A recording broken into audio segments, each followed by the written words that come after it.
Hello दोस्तों, नमस्ते, प्रणाम। किशन बानी में आप लोग। हम तो आशा करते हैं आप लोग बहुत अच्छा हो खबर। आज हम आप लोग के एक बहुत ही प्यारा छठ पूजा का गीत सुनाते हैं। आप लोग के कैसा लगे कमेंट करो आप लोग। अगर हमारे चैनल पे नया हो खबर तो प्लीज चैनल के सब्सक्राइब करो लो। वीडियो पसंद आए तो लाइक करो लो। आए लोग गीत सुनी लो।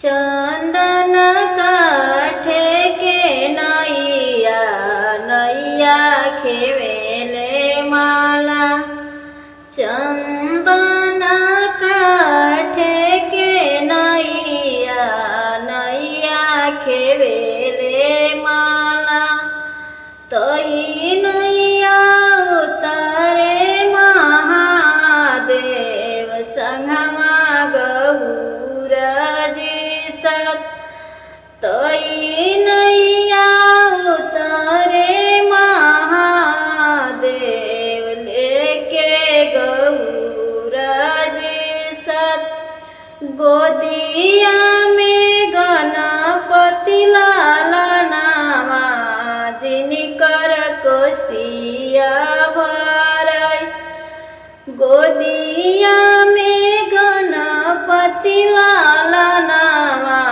जिनकर कोसिया भरई, चंदन काठे के नैया नैया खेवेला माला, नैया खेवे